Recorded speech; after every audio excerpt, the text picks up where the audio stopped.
Stepstone presenting Vira, truly independent AI homes, 0% no other charges. போரூருக்கே இது புதுசு. at Kattupakkam Porur. Israel versus Iran இந்த ஏவுகணை போர் வந்து இப்போ பெரிய அளவில் உலக அளவில் பேசப்பட்டு வருது. இஸ்ரேல் வந்து என்னமோ ஒன்று ட்ரை பண்ணுறாங்களோ அப்படின்னு ஒரு அச்சுறுத்தல். அது என்னமோ அப்படின்றதுக்கான பதில் வந்து மூன்றாம் உலகப் போரை எதிர்நோக்கி இந்த வேலைகள் நடக்குதோ அப்படின்ற ஒரு அச்சத்தை ஏற்படுத்துது. வேர்ல்டு வார் நடக்கணும் அப்படின்ற ஒரு தேடுதலில் எல்லா பக்கமும் அதுக்கு ஒரு ட்ரம்ப் கார்டு தான் இந்தியாவுக்கு ஒரு நடந்த நம்ம பகல்காம் அட்டாக்காக இருக்கட்டும். முக்கியமாக அமெரிக்காவோட அந்த அடுத்த தலைவர் பிரதமர் வந்து அதிபர் வந்ததுலேருந்து நடக்குதோ. ஈரான் வந்து ஒரு நியூக்ளியர் எனேபிள்டு கண்ட்ரியாக மாறுச்சுன்னா அது இஸ்ரேலுடைய எக்ஸிஸ்டன்ஸுக்கே பாதிப்பு அப்படின்னு சொல்லிட்டு தான் வந்து இந்த வாருக்குள்ளே போகிறாங்க. நியூக்ளியர் வார் ஸ்டார்ட் பண்ணுற வரைக்கும் தான் நம்ம கண்ட்ரோலில் உலகம் இருக்கும், அதுக்கப்புறம் மாறிடும். அது நியூக்ளியர் வாருக்கு போகிறாங்க இல்லைன்றதை தாண்டி நியூக்ளியர் என்ரிச்டு ஆயிட்டாங்கனாலே ஒரு கண்ட்ரி இது குளோபல் ஆர்டரை மாற்றும் அப்படின்றது அமெரிக்காவோட கன்சர்ன். எனக்கு என்னமோ இந்த சிந்தூர் ஆப்ரேஷன் அப்போது எல்லாரும் எடுத்த ஸ்டாண்டை பார்க்கும்போது இந்தியா ஒரு டிப்ளமேட்டிக் ஸ்ட்ரென்த்தை லூஸ் பண்ண ஆரம்பிச்சிட்டாங்களோன்னு ஒரு பயம். ஏன்னா எப்பயுமே நமக்கு அன்கண்டிஷனல் தர ரஷ்யாவே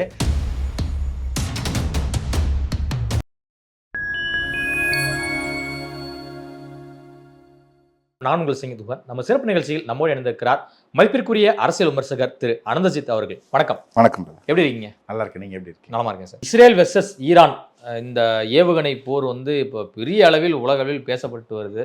பரபரப்பாயிருக்கு எல்லா உலக நாடுகளுமே. மத்திய கிழக்கில் என்னதாப்பா நடக்குது, இப்போதாப்பா இஸ்ரேல் வெர்சஸ் காசா போர்லாம் வந்து ஒரு முடிவுக்கு வந்துச்சு. ஆனால் அந்த போர் முடிவுக்கு வந்த பிறகும் கூட அங்குள்ள குழந்தைகள் தாய்மார்களுடைய அந்த பசி பட்டினி போராட்டம் என்பது மனதை உழுக்கும் அளவில் வந்து இருக்குது. ஒரு சின்ன சின்ன குழந்தைங்கள்லாம் வந்து சாப்பாடு கேட்டு வீடியோ போடுறதெல்லாம் ரொம்பவே மனசை பதபதைக்க வைக்குது. ஆனால் அதற்குள்ளாக திரும்ப இஸ்ரேல் வந்து ஈரான் மீது ஒரு அட்டாக்கு, ஈரானும் வந்து பதிலடி வந்து கொடுத்துருக்காங்க. என்னதான் நடக்குது? முதல்ல வந்து ஒரு பெரிய எல்லாருக்கும் ஒரு மனச்சோர்வையும் மனக்கசப்பையும் கொடுக்கறதா தான் இந்த தொடர் நிகழ்வுகள் பார்க்க முடியுது. இதை வந்து நான் வந்து வெறும் இஸ்ரேலோட கனெக்ட் பண்ணி பார்க்கும்போது நீங்கள் சொல்கிற மாதிரி இந்த காசா அந்த இடத்துல நடக்கக்கூடிய பிரச்சனையை பார்க்குறேன். ஆனால் அதை தொடர்ந்து பார்த்தீங்கன்னா மிடில் ஈஸ்ட்லேயே ஃபுல்லாக இஸ்ரேல் வந்து என்னமோ ஒன்று ட்ரை பண்ணுறாங்களோ அப்படின்னு ஒரு அச்சுறுத்தல். அது என்னமோ அப்படின்றதுக்கான பதில் வந்து மூன்றாம் உலகப் போரை எதிர்நோக்கி இந்த வேலைகள் நடக்குதோ அப்படின்ற ஒரு அச்சத்தை ஏற்படுத்துது. இது என்னோட தனிப்பட்ட அச்சம், அதை விட்டுடுவோம். தேர்ட் வேர்ல்டு வாரை நோக்கி நடக்குது. ஏன்னா வந்து நான் வெறும் இஸ்ரேல் காசா, இஸ்ரேல் ஹமாஸ், இஸ்ரேலும் ஈரான் இப்படி பார்க்கல. இந்த இடத்துலையே ஒரு கலவரம் இருந்துக்கிட்டே இருக்குது. ஏன்னா 4-5 வருஷமாக வந்து ரஷ்யா வர்சஸ் உக்ரைன் நடந்துக்கிட்டே இருக்குது. ஒரு கேப் வருது, ரஷ்யா நிப்பாட்டுறாங்க, உக்ரைன் அதை ஸ்டார்ட் பண்ணுறாங்க. உக்ரைன் வந்து ரஷ்யாவோட டோம் உடச்சிட்டு உள்ளே போயிட்டு அவங்க ஒரு அட்டாக் பண்ணி நாங்கள் 40 ஃப்ளைட்டை உடச்சிட்டு வராங்க. Russia is forced to do retaliation attack. இப்போ இஸ்ரேல் வந்து ஹமாஸ் கூட வந்து ஒரு கேப் விட்டுருக்காங்க. அந்த ஒரு ட்ரூஸ் டைமில் அங்கே அடிக்க முடியாத கேப்பில் எதுக்கு? ஏன்னா ஒரு நேரத்தில் ஒருத்தர் கூட தான் வார் போக முடியும். எந்த நாடாக இருந்தாலும் ஒரே நேரத்தில் இந்தியாவாக இருந்தால் கூட ஒரு பக்கம் பாகிஸ்தான் பக்கம் சைனா கூட சண்டை போட முடியாது. அது அந்த ஸ்ட்ராட்டஜிக்கு போக மாட்டாங்க. ஆனால் ஒரு ட்ரூஸ் முடிய போகிற நேரத்தில் இந்த பக்கம் ஹமாஸ் வரப்போகிறாங்க சண்டைக்குன்னா அந்த நேரத்தில் போய் ஈரானை தொடர்றதோ, ஈரானுக்கு பின்புலமாக வந்து நாளைக்கு லெபனானோ ஈஜிப்தோ ஈராக்கோ வராதுன்ற கேள்வி கிடையாது. இப்படி ஒரு சூழ்நிலையில் எதுக்கு இந்த வாரை இழுப்பானே? அதை பார்க்கும்போது என்னமோ ஒரு வேர்ல்டு வாருக்கு யாரோனா என்ன, ஏதோ ஒரு ஆயுத வியாபாரியாக தான் இருக்கும்.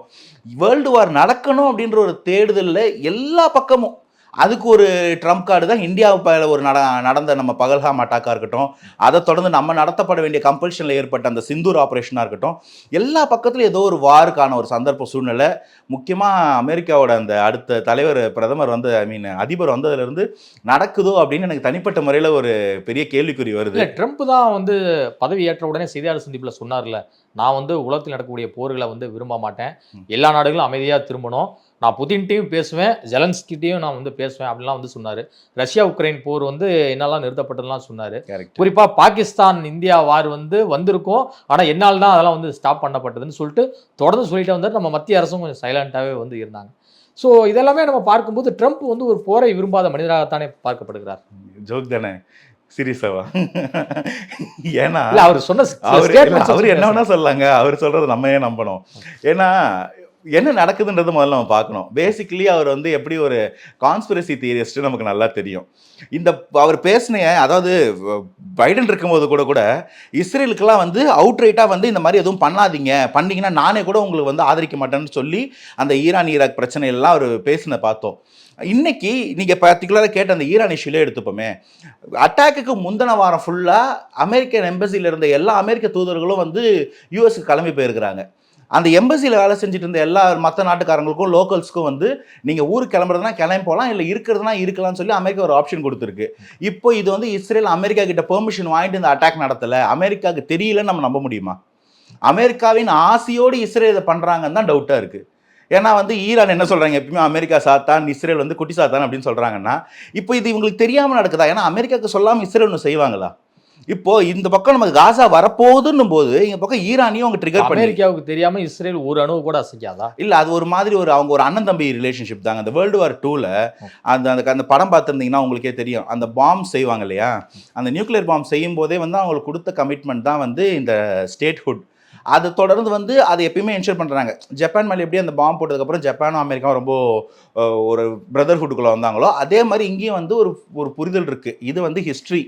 ஆனால் அமெரிக்காவில் இருக்கக்கூடிய பெரிய வர்த்தக நிறுவனங்களையும் பேங்க்குகளையும் நிர்வகிக்கிறது பூரா வந்து இஸ்ரேல் நாட்டை சேர்ந்த அந்த இனத்து மக்கள். அதனால் இவங்களை பகைச்சிக்கிட்டால் அமெரிக்காவோட பொருளாதாரமே ஸ்தம்பிச்சு போயிடும் அப்படின்ற ஒரு தியரியும் உண்டு. ஸோ நம்ம தியரிஸ்குள்ளே போகிறதெல்லாம் வந்து நமக்கு அழகில்லை. என் கேள்வி என்னென்னா, அமெரிக்காவுக்கு தெரியாமல் இந்த அட்டாக் நடந்திருக்குமா? இப்போ எல்லா பக்கத்துலேருந்தும் இஸ்ரேல் அட்டாக்கை இன்வைட் பண்ணுறாங்களா? அப்படி இன்வைட் பண்ணுறாங்கன்னா ஒரு பாயிண்ட்ல ஈரானும் அடிக்கிறாங்க, ஈராக் அடிக்கிறாங்க, இந்த பக்கம் ஹமாஸ் அடிக்கிறாங்க, ட்ரிபிள் எச் சொல்லுவாங்க இல்லைங்களா, லெபனானே அடிச்சாங்க. அது எல்லாரும் திரும்பி இஸ்ரேல் அடிக்க ஆரம்பிச்சா யார் என்ன பண்ண முடியும்? இப்போ எல்லாரும் சேர்ந்து இஸ்ரேலுக்கு உதவி பண்ணுறதுக்கோ இல்லை சமாதானத்துக்கு உள்ளே போகிற மாதிரி இருக்குமா? இது சம்பந்தம் இல்லாத ஐரோப்பிய நாடுகளையும் அமெரிக்கா உள்ளிட்ட நாடுகளையும் ஆசிய நாடுகளையும் இன்வைட் பண்ணுறதா ஆகுதா? இப்போ இந்த இஸ்ரேல் பிரச்சனையிலேயே புத்தின் வந்து இஸ்ரேலுக்கு அகைன்ஸ்டாக ஒரு கமெண்ட் சொல்கிற மாதிரி ஆச்சா? இப்போ இதெல்லாம் ஏற்படுத்தும் போது ரெண்டு குரூப்பிசம், இதுதானுங்க வேர்ல்டு வார்க்கே ஆரம்பம். ஒரு பிரச்சனை யூரோப்பில் இருந்த ஒரு சின்ன நாட்டில் நடந்த ஒரு சின்ன பிரச்சனையை அப்படியே விட்டு தான் வேர்ல்டு வார் 1க்கும் அதே மாதிரி 2க்கும் காரணம். இப்போ அதே மாதிரி ஒரு விஷயம், அதுதான் ஹிஸ்ட்ரி தெரியும். நான் அதான் சொல்கிறேன், 1 அதே மாதிரி ஒரு சின்ன பிரச்சனை தான், 2 அதே மாதிரி சின்ன பிரச்சனை தான். அது அங்கேயே முடிக்காமல் இவனுக்கு நான் டீமு அவனுக்கு நீ டீம்னு இந்த கிரிக்கெட் டீம் நடிப்போம், வானம் பூமி நீ எனக்கு நான் உனக்குன்னு. அது மாதிரி டீம் சேர ஆரம்பிச்சோன்னா அது வேர்ல்டு வாராக மாறுச்சு. இன்னைக்கு அதே இடத்துல அந்த சென்டர் பாயிண்ட் ஆஃப் ஃபோக்கஸாக இஸ்ரேல் ஆயிடுமோ இல்லை இஸ்ரேல் ஆக்கப்படுதோ? ஏன்னா குழந்தைகள், மகளிர், ஏன் மனுஷங்களே எடுத்துக்கோங்களேன், இந்த மாதிரி ஒரு வார் சூழல் போனால் அப்பாவிகள் பாதிக்கப்படுறது எல்லா நாட்டிலையும் தான் உண்டு. நம்ம எந்த நாட்டுக்காரங்களுமே வந்து அவன் சாவட்டும் சொல்ல மாட்டோம். இல்லை, போரை விரும்புபவர்கள் மனிதர்களே அல்ல. கரெக்ட். ஆனால் அந்த போருக்கான ஒரு ஆயுதத்தை மட்டுமே உற்பத்தி பண்ணி அதற்கான வேலையை மட்டுமே ஃபுல் டைமாக செய்கிறவங்களுக்கு அதுதானே வியாபாரம். கடந்த ஒரு 60-70 வருஷமாக வேர்ல்டு வாரே நடக்கலையே, அவங்களுக்கு அந்த வேர்ல்டு வார் தேவை இல்லையா? ஸோ அதை நோக்கி தான் எல்லாம் போகிறோம். 80 வருஷம் ஆயிடுச்சு இல்லைங்களா வேர்ல்டு வார் முடிஞ்சு. ஸோ அதை நோக்கி இது செயல்படுதோ அப்படின்னு ஒரு கேள்வி வருது. அதற்கு தொடர்ச்சியாக நீங்கள் இஸ்ரேலுக்கு ஈரான் பற்றி கேட்டதுனால சொல்கிறேன். ஈரான் வந்து அவங்களோட அந்த நியூக்ளியர் ப்ராலிஃபரேஷனோட ஃபைனல் ஸ்டேஜில் இருக்காங்க. ஆல்மோஸ்ட் 93% முடிச்சுட்டாங்க அப்படின்னு சொல்கிறாங்க. 7500 கிலோ ஃபிசைல் மெட்டீரியல் ரெடியாக ஈரான் கிட்ட. ஈரான் வந்து ஒரு நியூக்ளியர் எனேபிள்டு கண்ட்ரியாக மாறுச்சுன்னா அது இஸ்ரேலுடைய எக்ஸிஸ்டன்ஸுக்கே பாதிப்பு அப்படின்னு சொல்லிட்டு தான் வந்து இந்த வார்க்குள்ளே போகிறாங்க. அந்த வார்க்குள்ளே போகும்போது அவங்க என்ன பண்ணுறாங்க, ப்ரிசைஸாக வந்து அவங்களுடைய நியூக்ளியர் என்ரிச்மெண்ட் சைட்ஸையும் எங்கெங்கெல்லாம் ஹெவி வாட்டர் மேனுஃபேக்சரிங் சைட்ஸ் இருக்கோ அங்கேயும் மிலிட்டரி கேம்ப்ஸையும் டார்கெட் பண்ணி அடிக்கிறாங்க.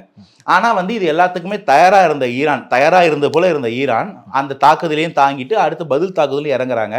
இதில் இந்த அயன் டோம்லாம் இருக்குன்னு சொல்கிறாங்க. ஆனால் அயன் டோமை ப்ரீச் பண்ணுறதுக்கான வழி உக்ரைன் கண்டுபிடிச்சி கிளியராக ரஷ்யா அடித்து காமிச்சிட்டாங்க. இப்போ நீங்கள் சொல்கிறத பார்த்தா ஈரான் வந்து அணு ஆயுத பலம் பெற்றால் அது நிச்சயமாக இஸ்ரேலுக்கும் அமெரிக்காவுக்கும் மிகப்பெரிய பின்னடைவாக இருக்கும் அப்படிங்கிற ரீதியில் தான் அவங்க இது மாதிரி யோசிக்கிறாங்களா?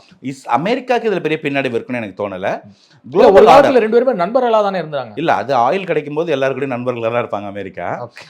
என்ன கேள்வினா வந்து இப்போ வந்து இஸ்ரேல் வந்து அவங்களோட நெய்பர் கூட இருக்கும்போது, அதாவது இப்போ இந்தியா கிட்டேயும் அணு ஆயுதங்கள் இருக்குது, பாகிஸ்தான் கிட்ட அணு ஆயுதங்கள் இருக்குது. ஆனால் ஓரளவுக்கு இதை பிரயோகப்படுத்த மாட்டாங்க, அட்லீஸ்ட் இந்தியா இதை பண்ண மாட்டாங்கன்ற ஒரு நம்பிக்கை தான் இந்த ரீஜன் வந்து ஸ்டேபிளாக இருக்கிறதுக்கான ஒரு காரணம். பாகிஸ்தான் என்னதான் ஒரு இன்ஸ்டேபிள் எக்கானமியாக இருந்தாலும் இன்னும் அட்லீஸ்ட் அங்கே ஒரு கவர்மெண்ட் இருக்குது, அதனால் அது பயன்படுத்தப்பட மாட்டாதுன்னு எதிர்பார்க்கலாம். ஆனால் நீங்கள் இந்த ஹமாஸ், ஹவுதீஸ், ஹஸ்புல்லாஸ், அதை சுற்றி இருக்கக்கூடிய இஸ்ரேல் கவர்மெண்ட், இந்த பக்கம் இருக்க ஈரான் கவர்மெண்ட், இந்த இடத்துலலாம் இந்த மாதிரியான ஒரு நியூக்ளியர் வார் ஹெட் வந்து ஏதோ ஒரு டெரரிஸ்ட் கைக்கு போகிறதுக்கான வாய்ப்பு ரொம்ப ரொம்ப அதிகம்.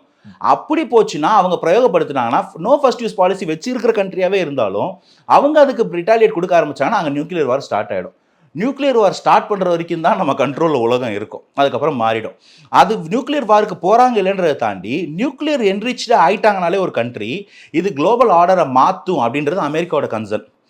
நாங்கள் நியூக்ளியர் வார் வார் ஹெட் இவங்களுக்கு கிடைச்சிட்டாலே எங்களை அழிச்சிடுவான், இந்த நாடே இருக்கக்கூடாதுன்றது தான் ஈரானோட நிலைப்பாடுன்றது இஸ்ரேலோட பயம். நியூக்ளியர் வாரை வந்து செலக்ட் பண்ணலாம் அப்படின்னு சொல்லிட்டு ஒரு நாடு நினைக்குது அப்படின்னா அது வந்து உலகத்திலே வந்து வாழ தகுதியற்ற ஒரு இதாக தானே மாறுது. இல்லை, அவங்க நியூக்ளியர் வார் ஹெட்டை யூஸ் பண்ணிடுவாங்கன்றது இல்லை இங்கே கேள்வி.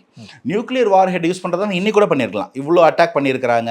ஆனால் அந்த எல்லைக்கு யாரும் போக மாட்டாங்க, அந்த எல்லைக்கு போக மாட்டாங்க. அதாவது இதில் ஒரு ஸ்ட்ராட்டஜிக்கலான ஒரு வார்த்தை இருக்குது, அதை நான் சொன்னால் நல்லாயிருக்கும். உலகத்தில் இந்த 80 ஆண்டு காலம், வேர்ல்டு வார் 2 முடிஞ்சதுக்கப்புறம் இந்த 80 ஆண்டு காலத்தில் உலகத்தோட வாரை விட பீஸுக்கு தான் நியூக்ளியர் பாம்ஸ் ஒர்க் ஆயிருக்கு அப்படின்னு சொல்லுவாங்க. ஏன்னா அதுக்கு முன்னாடி பார்த்தீங்கன்னா அந்த 50 ஆண்டு காலத்தில் 1915-14 1945-48 அந்த 40 ஆண்டு காலத்திலேயே கிட்டத்தட்ட 2 உலக போரை உலகம் பார்த்துருச்சு. ஆமாம். ஆனால் அதுக்கப்புறம் இந்த 80 ஆண்டு காலத்தில் இவ்வளோ எக்ஸிஸ்டென்ஷியல் கிரைசிஸ், இவ்வளோ சண்டை சச்சரவு இருந்தும் ஒரு உலக போர் கூட உலகம் பார்க்கல. எந்த பெரிய டிவாஸ்டேஷனும் எங்கேயும் பார்க்கல. அங்கங்கே டெரரிஸ்ட்டை பார்க்குறாங்க, அதை க்ளீன் பண்ணுறாங்க, இப்படி தான் நடந்துகிட்டு இருக்கு. இதுக்கு காரணமே நியூக்ளியர் பாம் தான் அப்படின்னு சொல்லுவாங்க ஸ்ட்ராட்டஜிஸ்ட். என்னன்னா இதை போட்டால் உலகமே அழிஞ்சிடும். அப்போ அந்த லெவலுக்கு எந்த சண்டையும் எஸ்கலேட் ஆகாமல் பார்த்துக்கிறது தான் டிஃபென்ஸுக்கும் டிப்ளமசிக்கும் வேலை அப்படின்னு சொல்லுவாங்க. இந்த ஹிரோஷிமா நாகசாகி, ஹிரோஷிமா நாகசாகியில் அதோட இம்பாக்ட் நமக்கு தெரியும். அப்புறம் தெரிஞ்சோ தெரியாமலோ செர்னோபில், ஃபுகுஷிமாலெல்லாம் வந்து நம்ம அதை பார்த்துருக்குறோம். ஏன் நம்ம நடத்தின அந்த போக்ரான் டெஸ்ட்டில் கூட அதோட கிராவிட்டி, அது என்ன பண்ண முடியுன்றது தெரியும் இல்லைங்களா?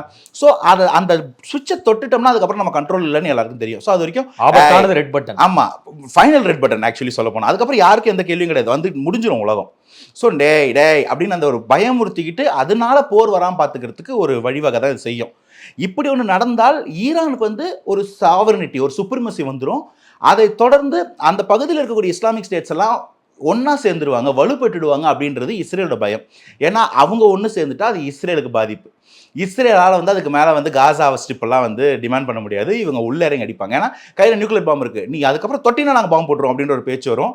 இதன் மூலமாக யுரேனியம் மூலப்பொருட்கள் அதிகம். ஆமாம், அவங்க கிட்ட வந்து இப்போ கிட்டத்தட்ட 7.5 டன் வந்து ஃபிசன் மெட்டீரியல் வந்து என்ரிச் பண்ணிட்டாங்களாம். 7.5 டன்னு.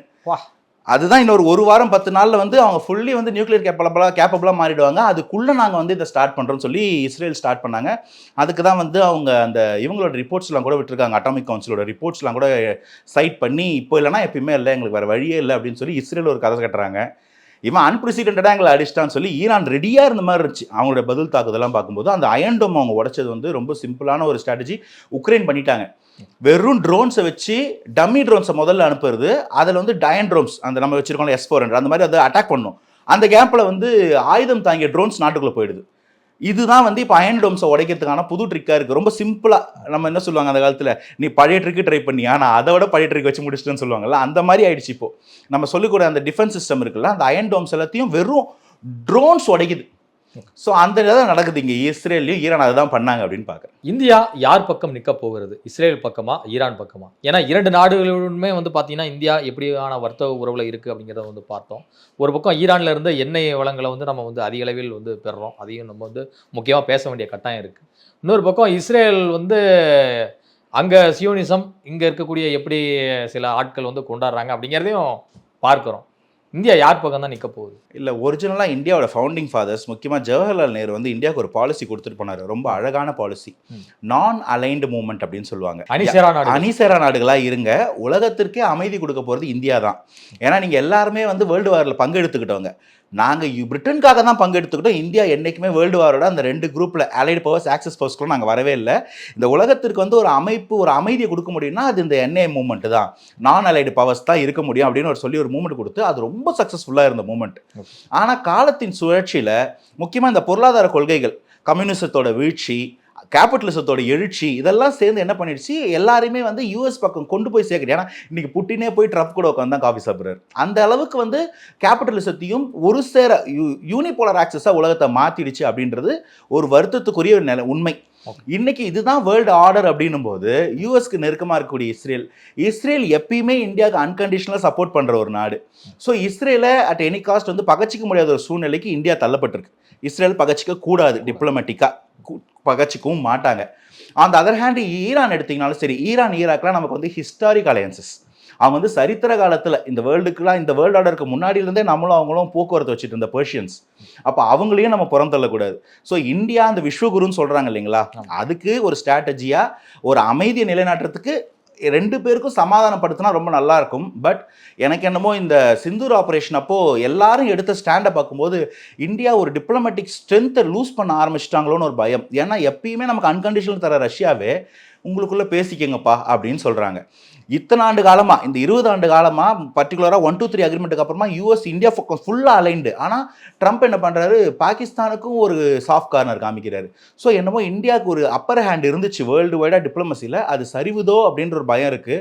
இந்த நேரத்தில் இந்தியா ரொம்ப ரொம்ப ஒரு முக்கியமான ஸ்டெப் எடுக்கணும். இந்த போரை நிறுத்தி 2 பேரையும் அமைதி பேச்சுவார்த்தை கொண்டு போகிறது இந்த வாட்டி இந்தியாவாக தான் இருக்கணும். இந்த சந்தர்ப்பத்தை இந்தியா மிஸ் பண்ணக்கூடாது அப்படின்னு நான் பார்க்குறேன். இஸ்ரேலின் தாக்குதல் என்பது ஈரான் மக்களுக்கு எதிரானதல்ல, அங்கே இருக்கக்கூடிய தீய சக்திகளுக்கு எதிரானது அப்படிங்கிறது வந்து குறிப்பிட்டிருக்கிறாரு இஸ்ரேலின் பிரதமரான பெஞ்சமின் நெதன்யாகு அவர்கள். அவருடைய ஸ்டேட்மெண்ட்டை நம்ம எப்படி புரிஞ்சுக்கணும்?